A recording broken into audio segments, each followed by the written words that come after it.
ଏଠାରେ ପ୍ରିୟ ସଂସାରର ଲୋକମାନେ ପ୍ରଭୁ ଯୀଶୁ ଖ୍ରୀଷ୍ଟଙ୍କ ନାମରେ ସମସ୍ତଙ୍କୁ ଶାନ୍ତି ମିଳୁ।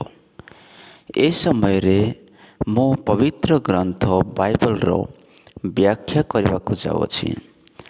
ଆପଣମାନେ ଧ୍ୟାନ ଦେଇ ଶୁଣନ୍ତୁ। ପବିତ୍ର ବାଇବଲ ଏକ ଏମିତିକା ଗ୍ରନ୍ଥ ଯେ ଏହା ଏକ ଅତି ସର୍ବଶ୍ରେଷ୍ଠ ଗ୍ରନ୍ଥ ଅଟେ। ଏହି ଗ୍ରନ୍ଥଟି ପରମେଶ୍ୱରଙ୍କ ଆତ୍ମାଙ୍କ ଦ୍ୱାରା ଲେଖାଯାଇଅଛି। ସଂସାରର ସମସ୍ତ ଗ୍ରନ୍ଥଙ୍କଠାରୁ ଇଏ ଏକ ସର୍ବଶ୍ରେଷ୍ଠ ଗ୍ରନ୍ଥ ଅଟେ। ସଂସାରର ଅନେକ ଗ୍ରନ୍ଥ ସାହିତ୍ୟ ଦ୍ୱାରା ଲେଖାଯାଇଅଛି। ମାନବ କବି ଲେଖକମାନେ ସଂସାରର ଗ୍ରନ୍ଥର ଅନେକ ଅଂଶକୁ ଲେଖିଅଛନ୍ତି, କିନ୍ତୁ ଏ ସମସ୍ତ ଗ୍ରନ୍ଥଠାରୁ ବହୁତ ଅଲଗା ଏବଂ ଉତ୍କୃଷ୍ଟ ଏବଂ ସର୍ବଶ୍ରେଷ୍ଠ ଅଟେ। କାହିଁକି ନା ଏହି ଗ୍ରନ୍ଥକୁ ରଚନା କରିବା ବ୍ୟକ୍ତି ହେଉଛନ୍ତି ପରମେଶ୍ୱର ସ୍ୱୟଂ ନିଜେ ହିଁ ଅଟନ୍ତି। ଏହି ଗ୍ରନ୍ଥକୁ ଲେଖିବାର ସମୟ ସୀମା 1600 ବର୍ଷ ଅଟେ। ମନୁଷ୍ୟ ଯାହା ବି ଲେଖେ ଅଳ୍ପକାଳ ବିଧି ସ୍ୱଳ୍ପକାଳ ବିଧିରେ ହିଁ ଲେଖିଥାଏ, କିନ୍ତୁ ପବିତ୍ର ଶାସ୍ତ୍ର ବାଇବଲ ଆମମାନଙ୍କ ହାତକୁ ଆସିବା ପାଇଁ ପରମେଶ୍ୱର ଯେଉଁ ସମୟ ନେଇଅଛନ୍ତି ତାହା ବହୁତ ଅଦ୍ଭୁତ ଅଟେ। ବାଇବଲ ଗ୍ରନ୍ଥକୁ 40 ଜଣ ଲେଖକ ଲେଖିଅଛନ୍ତି, ଆଉ ଲେଖିବାକୁ 1600 ବର୍ଷ ଲାଗିଲା। କିନ୍ତୁ ଏମିତି ଲାଗେ ଯେ ଏହି ଗ୍ରନ୍ଥକୁ କେହି ଜଣେ ମାତ୍ର ଲେଖକ ହିଁ ଲେଖିଅଛନ୍ତି। ଏହା ଏମିତି କାହିଁକି ଲାଗେ ନା ଗଡ୍ is the author of this books. ପରମେଶ୍ୱର ହିଁ ଏହି ଗ୍ରନ୍ଥକୁ ରଚନା କରିଅଛନ୍ତି। ବାଇବଲ ଗ୍ରନ୍ଥ ଏକ ଗ୍ରନ୍ଥମାନଙ୍କର ସମଷ୍ଟି ଅଟେ। ଏହି ଗ୍ରନ୍ଥଟି 66 ପୁସ୍ତକର ଏକ ସମଷ୍ଟି ଏକ ଗ୍ରନ୍ଥ ଅଟେ। ବିବିଲିଓ ଏକ ଗ୍ରୀକ୍ ଶବ୍ଦ ଅଟେ।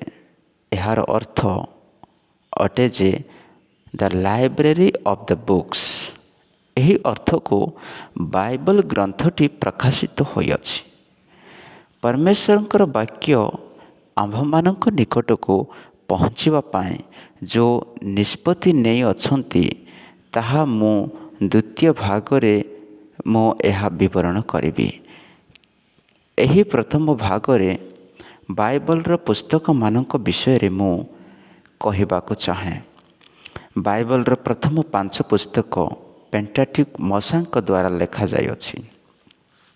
ଏହି 5ଟି ପୁସ୍ତକ 5 ଭାଗରେ ଲେଖାଯାଏ।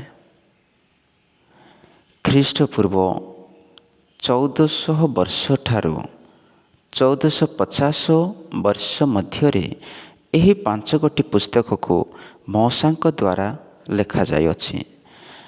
ଆଦମଙ୍କ ଠାରୁ ଯେ ମୋଶେଙ୍କ ପର୍ଯ୍ୟନ୍ତ ଯେଉଁ ମାନବ ଇତିହାସ ରହିଅଛି, ତାହା ଏହି ଇତିହାସ ଦ୍ୱାରା ଆଗାମୀ ପିଢ଼ିକୁ ପହଞ୍ଚାଇ ଦିଆଗଲା। ଏହା ପୂର୍ବରୁ କୌଣସି ରଚନା ନଥିଲା। ମୋଶେଙ୍କ ଦ୍ୱାରା ରଚନା ପ୍ରାରମ୍ଭ କରାଗଲା। ପରମେଶ୍ୱର ସର୍ବପ୍ରଥମେ ଯାତ୍ରା ପୁସ୍ତକଟିକୁ ମୋଶେଙ୍କ ଦ୍ୱାରା ଲେଖାଇ କଲେ। ଇସ୍ରାଏଲ ଲୋକମାନେ ମିଶର ଦେଶଠାରୁ ଯାତ୍ରା ଆରମ୍ଭ କରି କିଣାନ୍ୟ ଦେଶକୁ ଗଲେ। କିଣାନ୍ୟ ଦେଶକୁ ପ୍ରବେଶ କରିବା ପୂର୍ବରୁ ମୋଆବ ପର୍ବତ ନିକଟରେ ଜର୍ଦ୍ଦନର ପୂର୍ବ ଦିଗରେ ନିବାସ ସ୍ଥାନ ବନେଇ ପରମେଶ୍ୱରଙ୍କ ଆଜ୍ଞା ପ୍ରାପ୍ତ କରିବା ନିମନ୍ତେ ଅପେକ୍ଷା କରୁଥିଲେ। ସେହି ସମୟରେ ମୋଆବ ପର୍ବତ ନିକଟରେ ମୋଶେ ଯାତ୍ରା ପୁସ୍ତକକୁ ଲେଖିଅଛନ୍ତି। ଏଥିପାଇଁ ଯାତ୍ରା ପୁସ୍ତକର ପୂର୍ବ ଘଟଣା ଜାଣିବା ନିମନ୍ତେ ଆଦି ପୁସ୍ତକକୁ ଲେଖାଗଲା।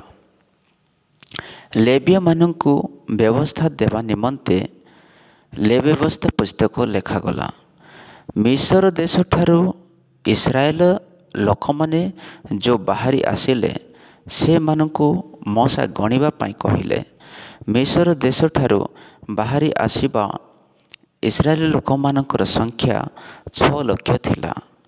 ଏହି 6 ଲକ୍ଷ ଲୋକମାନେ ପରମେଶ୍ୱରଙ୍କ ଆଜ୍ଞାକୁ 10 ଥର ଉଲ୍ଲଙ୍ଘନ କରିଥିଲେ।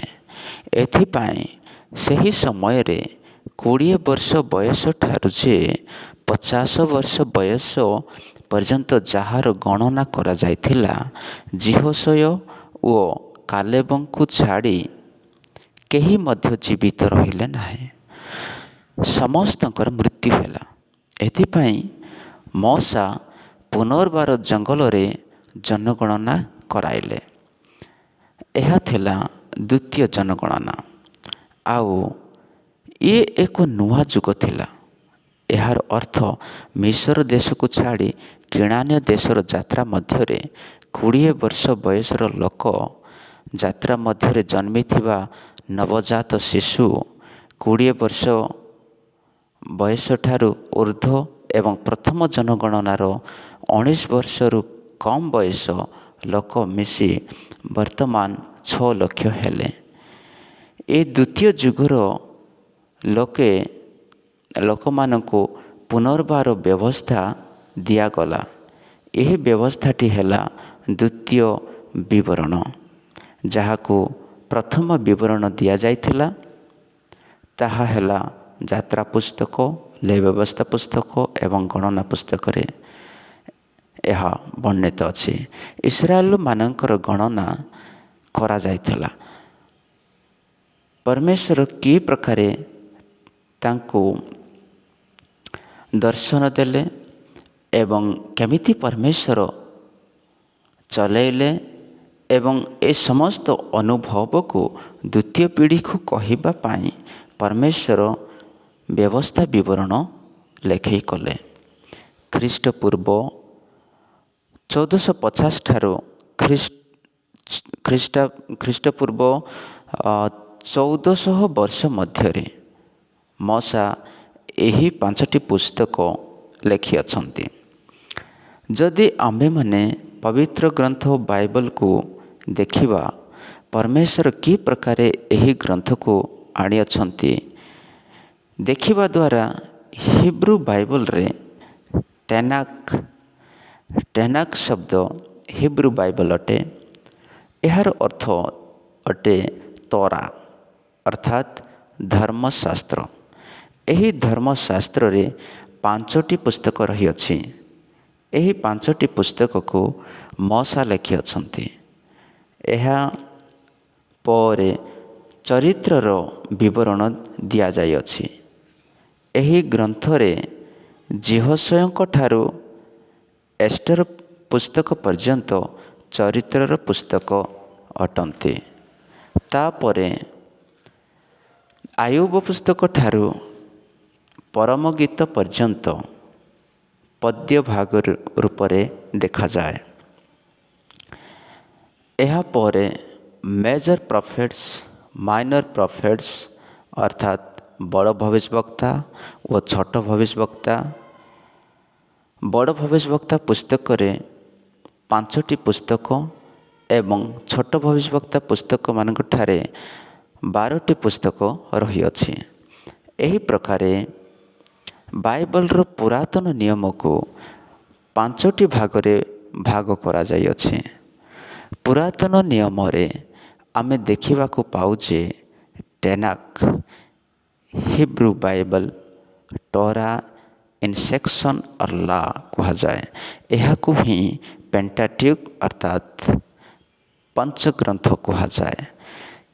ସେହି ପ୍ରକାରେ ଭବିଷ୍ୟବକ୍ତାଙ୍କ ପୁସ୍ତକମାନଙ୍କୁ ନିଭି କୁହାଯାଏ। ସେହି ପ୍ରକାରେ ପଦ୍ୟ ଭାଗକୁ ପିଦୁହିମ୍ କୁହାଯାଏ। ଏହି ପ୍ରକାରେ ପବିତ୍ର ଗ୍ରନ୍ଥ ବାଇବଲ 3ଟି ମୁଖ୍ୟ ଭାଗରେ ବିଭକ୍ତ କରାଯାଇଅଛି। ଆଉ ଏହି 5ଟି ଗ୍ରନ୍ଥର ବିବରଣ ବିସ୍ତାର ରୂପରେ ଦିଆଯାଇଅଛି। ପୁରାତନ ନିୟମରେ 39ଟି ପୁସ୍ତକର ବିବରଣ ଦିଆଯାଇଅଛି। ଆଦି ପୁସ୍ତକ ଠାରୁ ଯେ ମଲାକି ପୁସ୍ତକ ପର୍ଯ୍ୟନ୍ତ ପୁରାତନ ନିୟମ ବୋଲି କୁହାଯାଏ। ଏ ସମସ୍ତ ବିଷୟରେ ଅନ୍ୟ ଭାଗରେ ଆମେ ବିସ୍ତାର ରୂପରେ ଦେଖିବା। ତାପରେ ଆମେ ନୂତନ ନିୟମ ଗ୍ରୀକ୍ ଭାଷାରେ ଦେଖିବାକୁ ପାଉ। ଏହା ହେଉଛି ପୁରା ବାଇବଲର ଦ୍ୱିତୀୟ ଭାଗ ଅଟେ। ଏଠାରେ ସବୁ 27ଟି ପୁସ୍ତକ ରହିଅଛି।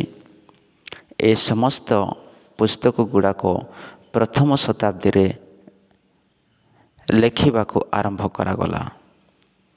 90 ଖ୍ରୀଷ୍ଟାବ୍ଦ ପୂର୍ବରୁ ଏ ସମସ୍ତ ପୁସ୍ତକ ଲେଖିକି ଦିଆଗଲା। ଏଠାରେ ପ୍ରଥମ 4ଟି ପୁସ୍ତକ ହେଉଛି ସୁସମାଚାର ପୁସ୍ତକ। ଏହାପରେ ପ୍ରେରିତ ପୁସ୍ତକ ହେଉଛି ଚରିତ୍ର ପୁସ୍ତକ। ତାପରେ 21ଟି ପୁସ୍ତକ ଏବଂ ଶେଷରେ ପ୍ରକାଶିତ ବାକ୍ୟ ରହିଛି। 4ଟି ସୁସମାଚାର ପୁସ୍ତକ, ଗୋଟିଏ ଚରିତ୍ର ପୁସ୍ତକ ଏବଂ 21ଟି ଆପୋଜଲ୍ସ ପୁସ୍ତକ ରହିଅଛି। ଆପୋଜଲ୍ସ ପୁସ୍ତକ ମଧ୍ୟରେ ପାଷ୍ଟୋରାଲ ଆପୋଜଲ, ଜେନେରାଲ ଆପୋଜଲ ଏବଂ ପାଉଲାଇନ ଆପୋଜଲ ରହିଛି। ଏହି ପାଷ୍ଟୋରାଲ ପତ୍ରିକା ମାନଙ୍କଠାରେ ମଣ୍ଡଳୀକୁ କି ପ୍ରକାରେ ରହିବା ଦରକାର ତାହା ପରମେଶ୍ୱର ଲେଖିଅଛନ୍ତି। ଏସ୍କାଟୋଲୋଜିକାଲ ଇସ୍ୟୁସ୍, ଏହାର ଅର୍ଥ ଯୁଗାନ୍ତ ସମୟରେ ପରମେଶ୍ୱର ସୃଷ୍ଟି ଶେଷ କରିବାକୁ ଚାହାନ୍ତି, ତାହା ପ୍ରକାଶିତ ବାକ୍ୟରେ ପୁସ୍ତକରେ ବର୍ଣ୍ଣିତ ହୋଇଅଛି।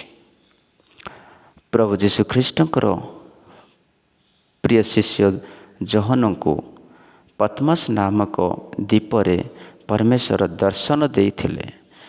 ଏହି ପ୍ରକାରେ ବାଇବଲଟି 66ଟି ପୁସ୍ତକ ମାନଙ୍କର ଏକ ସମଷ୍ଟି ଅଟେ। ଏହି ପବିତ୍ର ଗ୍ରନ୍ଥକୁ ଖ୍ରୀଷ୍ଟପୂର୍ବ 1450 ବର୍ଷରୁ ଆରମ୍ଭ କରି 90 ଖ୍ରୀଷ୍ଟାବ୍ଦ ପର୍ଯ୍ୟନ୍ତ କମ୍ ସେ କମ୍ 1600 ବର୍ଷ ମଧ୍ୟରେ 40 ଜଣ ଲେଖକ ବିଭିନ୍ନ ପ୍ରକାରର ଲୋକ ବିଭିନ୍ନ ପ୍ରକାର ଜାଗାରେ ଅନ୍ୟାନ୍ୟ ସମୟରେ ଲେଖିଅଛନ୍ତି। ପୁରାତନ ନିୟମର ପୁରା ଗ୍ରନ୍ଥକୁ ଯିହୁଦୀ ଲୋକମାନେ ଲେଖିଅଛନ୍ତି ଏବଂ ନୂଆ ନିୟମକୁ ଯିହୁଦୀ ଲୋକ ଯିଏ ଯୀଶୁଖ୍ରୀଷ୍ଟଙ୍କୁ ଗ୍ରହଣ କଲା, ଜିଉସ୍ ଖ୍ରୀଷ୍ଟିଆନ୍ସ ଆପୋଜଲ୍ସ ମାନେ ଲେଖିଅଛନ୍ତି। ଲିଡର୍ସ ଅଫ୍ ଦ ଆପୋଜଲ ଚର୍ଚ୍ଚ ଲୋକମାନଙ୍କ ପାଖକୁ ଏହି ଗ୍ରନ୍ଥଟି ଲେଖିଅଛନ୍ତି। ଏହି ଗ୍ରନ୍ଥର ସଂଗ୍ରହ ବହୁତ ହିଁ ବିଚିତ୍ର ଅଟେ। ମଉସାଙ୍କ ଦ୍ୱାରା ଲେଖା ହୋଇଥିବା 5ଟି ପୁସ୍ତକର ଭାଗକୁ ଆମେ ଆରମ୍ଭ କରିବା। ଆମକୁ ପ୍ରକାଶନ ମିଳିବା ପର୍ଯ୍ୟନ୍ତ ଏହି 66ଟି ପୁସ୍ତକକୁ ଏକ ମାଳ ପରି ବନାଇ ରଖିବା, ତେବେ ଆମେ ଜାଣିବା ଯେ ପରମେଶ୍ୱର ଆମମାନଙ୍କ ନିମନ୍ତେ କି ପ୍ରକାର ଯୋଜନା ରଖିଅଛନ୍ତି ଆମେ ଜାଣିପାରିବା। ବିଶେଷ କରି ଅନ୍ତିମ ସମୟରେ କ'ଣ ସବୁ ଘଟିବ ତାହା ଜଣାଇବା ପାଇଁ ପରମେଶ୍ୱର ବାଇବଲ ଆମମାନଙ୍କୁ ଦେଇଅଛନ୍ତି।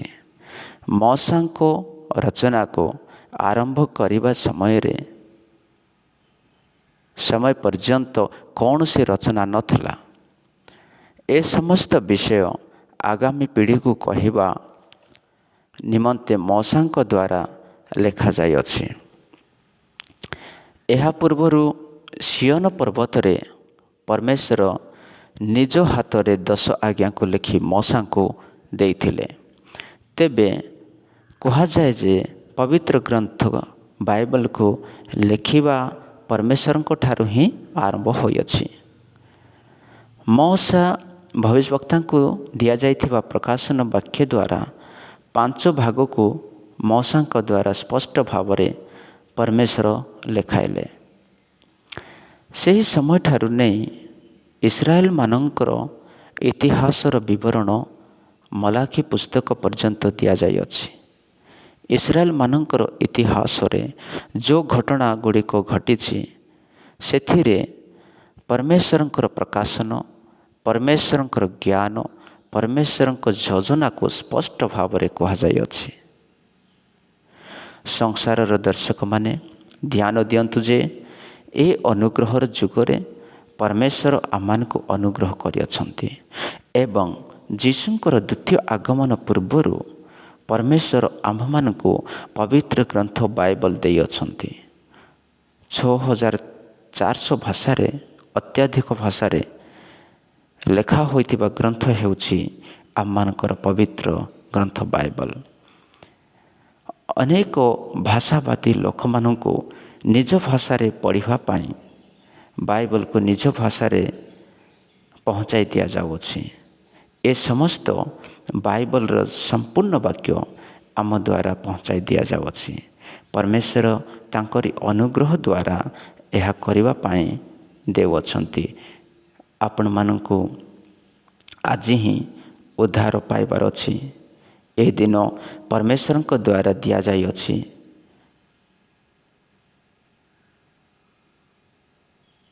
काले कौन हेबो किए जाने नहीं।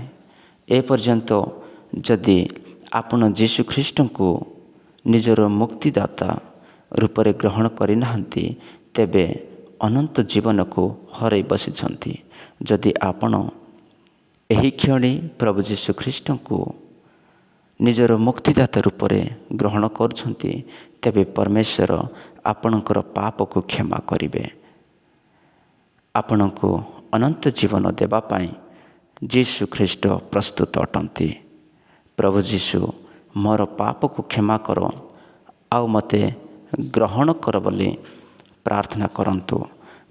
प्रभु जीशु ख्रीष्ट आपण को क्षमा करिवे आउ ग्रहण करिवे। प्रभु आपण मानको आशीर्वाद करंतु। आमेन।